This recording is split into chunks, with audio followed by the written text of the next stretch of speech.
Europe 1, 9h04. Le dernier mot pour Louise Éclante. Bonjour ma chère Louise. Bonjour Thomas, bonjour à tous. Peut-on être geek, regarder des centaines d'heures de télévision et manger autre chose que des pizzas?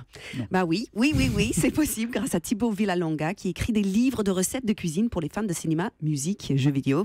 Ça s'appelle des gastrono-geeks, de quoi réconcilier les amateurs de pop culture avec des lacets du popcorn. Alors le nouveau gastrono-geek consacré aux séries télé sortira le 31 mai et vous donnera l'occasion de cuisiner les mêmes plats que vos héros préférés. Par exemple, si vous êtes fan de la série Buffy, vous trouverez dans le livre une recette de Buffy Burger végétarien. Par contre, si vous êtes comme moi et que dans Buffy contre les vampires, vous êtes plutôt pour les vampires, faites-vous une recette bien saignante. Chacun ses goûts, c'est une formule Buffy à volonté. En tout cas, c'est original. Il y a quoi d'autre comme recette? Alors, poulet frit à la sauce Breaking Bad, fish and chips de Sherlock ou encore soupe de légumes racines venues de Star Trek. Mais pas la peine d'aller les chercher dans une galaxie lointaine. Des betteraves du marché font très bien l'affaire. Vous avez aussi une recette de la série Hannibal dont le héros, fin gourmet, et le docteur Lecter, le cannibale de Silence des agneaux.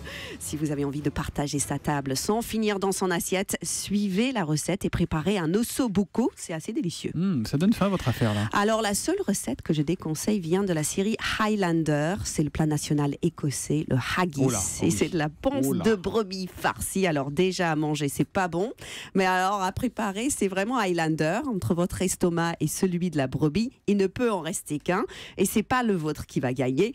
Même pour une Anglaise comme moi, quand on m'en propose, Je suis pas venue ici pour souffrir, ok? Donc le haggis à éviter, je dis pas pour Christopher Lambert, mais c'est une recette franchement louche. Sinon, le reste, vous pouviez aller les yeux fermés. L'auteur est un vrai chef cuisinier, pas juste un téléphage. Alors, à votre tour de devenir gastrono-geek en choisissant avec autant d'attention ce que vous mettez dans votre assiette que dans votre télé. En tout cas, il y a de plus en plus de Louise Éclante geek. On a fait gagner 10 livres, votre livre « À moi les petits Français » aux éditions du Rocher la semaine dernière. Ça a été une émeute sur Twitter, donc ce qu'on va faire, on en remet 10, d'accord? Donc les 10 premiers qui nous disent « Je le veux » avec le hashtag à moi les petits Français auront le livre de Louise Éclante. Puis sinon après vous l'achetez aux éditions du Rocher, ça coûte 15,90. Merci on fait Thomas, comme ça, puis on donnera le résultat demain, ou en tout cas on vous contacte directement, pas d'inquiétude. Merci ma chère Louise.